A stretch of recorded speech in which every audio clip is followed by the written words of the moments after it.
Hi. I like to read. I'm sure you do too.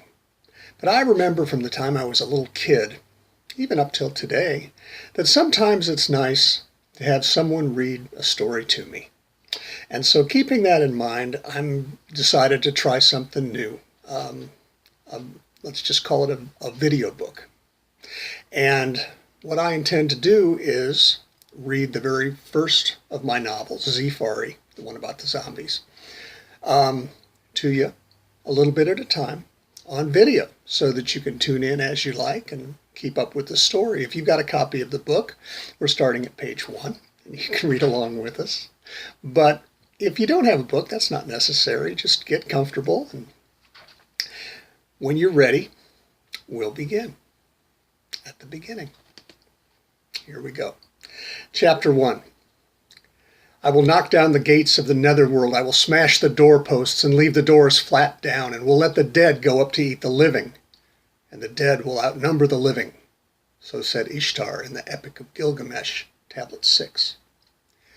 Bibi Duvalier scanned the tree line that ran riot 100 yards from the blasted dirt and gravel no man's land that ran up to the wall. The big striped umbrella shaded him from the sun, and he reached into the cooler to his left and pulled out a bottle of water. He let the binoculars hang from his neck and rest on his chest while he unscrewed the cap of the plastic bottle and took a big swig of the cold water. He resealed the cap and put the bottle on the floor. Bibi's station was on top of the wall. The wall was made of 12-foot tall steel panels spaced about 10 feet apart, with the space between filled with the rich Harney silt loam that made the Kansas prairies the breadbasket of the world, growing wheat from horizon to horizon, that is, before the zombies came. The man who had built the wall built lookout platforms like the one Bibi looked out from every eighth or so of a mile. The platforms were about 15 feet square. The platforms stuck out from the walls like diamonds. The floor of the platform was metal, covered with the same spray-on lining that Bibi had put on the bed of his pickup truck back home in Louisiana. Metal steps led up to the top from the ground on the non-Zealand side. At the top of the steps was a winch to allow for the easy delivery of supplies and a 6x6 shed to hold extra ammunition, a shotgun or 2 or 3, an M9A17 flamethrower, and 3 spare tanks and a dozen igniters, tarps, blankets, a first aid kit, a solar-powered battery system for the occupant's cell phone, an emergency cell phone, and whatever else the occupant wanted to bring along. Next to the storage shed was a slightly smaller shed that housed a chemical toilet and a wash basin and shower, all the comforts of home. The shed had an overhanging roof for some shade and protection from storms. The rest of the platform was laid out at the discretion of the troopers who worked there. Bibi had set up 3 groups of sandbags, one at the apex of the diamond and the other 2 flanking it, so that he could support the barrel of his rifle comfortably as he took aim. About halfway between the sandbags and the shed was Bibi's throne, a 360-degree swiveling camp chair with a cup holder. Shading him from the hot Kansas sun was his striped umbrella. Like all of the other troopers, Bibi worked an 8-hour shift, his from 8 a.m. to 4 p.m. He liked working in the daylight, and Rufus, the tall, sandy-haired Kansan he relieved, and Sally, the smart and sophisticated country girl from the hills of West Virginia, who relieved Bibi, seemed to like working the dawn and the dusk. Each trooper brought his, or her, women could do this job just as well as men. Sally was living proof that there was no such thing as man's work. Lunch, water, and snacks. There was no real break for meals or bathrooming. You did what you needed to do when you could do it. The zombies had their own schedules, but they never moved fast. Bibi stood up and lifted the binoculars once again. He scanned the tree line from the right to the left, and then from the left to the... Hold on. A thicket of bushes was moving, rustling right and left, and then the zombie burst out, pushing branches aside and scattering leaves that had fallen with its shambling shuffle, arms thrust out ahead, head tilted slightly to its left, eyes fixed on nothing, but definitely heading for Bibi's stand. The undie moved slowly, closer and closer. Bibi took off the binoculars and placed them on the lid of the cooler. He walked over to the sandbags to the left of the apex of his platform. He bent down to grab the marlin. Bibi had been born near the Atchafalaya River somewhere east of Lafayette, Louisiana. He was raised on the bayous by his mother, Antoinette Macoute, and his father, Papa Booker Duvalier.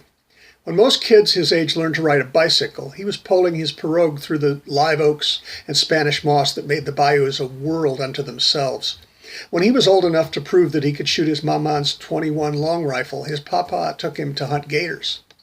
Bibi shot them gators in the back of their heads, while his papa pulled them up beside their little boat. Beside the skin, people wanted gator heads to put on their walls.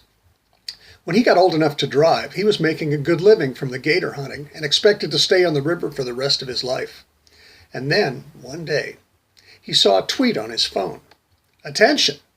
For gold and glory, join the Border Patrol and hunt zombies. Weekly payments in gold to hunters. Enlistments taken from Wichita, Kansas. Bibi showed the tweet to his papa and maman.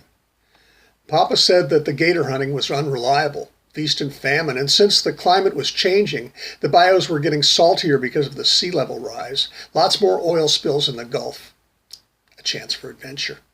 Maman cried. Bibi left the .22, but he took his Marlin 336 chambered for .30-30. He was pretty sure that no one would want a zombie head for the wall of their den. He packed 2 pairs of jeans, a few t-shirts, a belt, an extra pair of boots, his Buck 110 folding knife, some underwear, a few pairs of socks, a couple bars of soap, a couple of toothbrushes, toothpaste, and a bottle of shampoo. There was a knock at his door. Papa walked in, smiling, hands behind his back. You're a good son, Bibi. You work hard, you think hard, and you are one of the best hunters I've ever seen. I don't know what you'll need up north with them zombies, but I brought you 2 things that have served me well. He brought his hands around from where they were hiding and dropped his old Glock 17 onto Bibi's bag and 2 boxes of 9x19 millimeter parabellum cartridges beside it. Then Papa loosened his belt and slid off his Grohmann No. 1 Canadian belt knife in its sheath. He tossed the well-used blade onto Bibi's suitcase too, adding, "They'll do well for you." Bibi didn't know what to say. He couldn't remember a day when Papa wasn't wearing his knife, and the Glock was the handgun that Bibi had learned to shoot with. He looked down at the pistol and the knife and said softly, "Thank you, Papa." Papa grabbed Bibi by his shoulders and pulled him into his strong arms. "You're my boy, Bibi. I want to make sure that you're safe when you're not around me to look after." Bibi held his father tightly, not knowing exactly when he would be able to again. "Bring your bag, Boog, and kiss your maman," his papa told him. The 2 men walked into the kitchen where maman sat at the table, a corner of her apron clenched in her hand, wiping tears away. "Mouche Amil," she sniffed. "J'ai gros cuillère." Baby smiled. "You're crying, maman." "Un petit larme, cher." She smiled at her boy and raised her arms to embrace him. Bibi knelt in front of his maman and held her close. They held each other for a little while. Maman broke away, stood up, and walked to the counter next to the stove. "I made you some boudin balls to eat on the bus," she said, and took a brown paper bag and held it out to him. Papa said with a smile, I'm not sure those folks up north even know how to cook, Bibi." "I'm afraid you might be right, Papa," Bibi agreed. It was time to go, and Bibi hugged his maman one more time and kissed her cheek. Papa took his bag out to the truck and laid it gently in the bed. Bibi walked out and got into the truck, leaving maman on the front porch, wiping her again tear-filled eyes with another corner of her apron. Papa got in and turned the key. Bibi waved, and his maman waved back, and the truck bounced down the dirt track that led to the blacktop that led to town and the bus.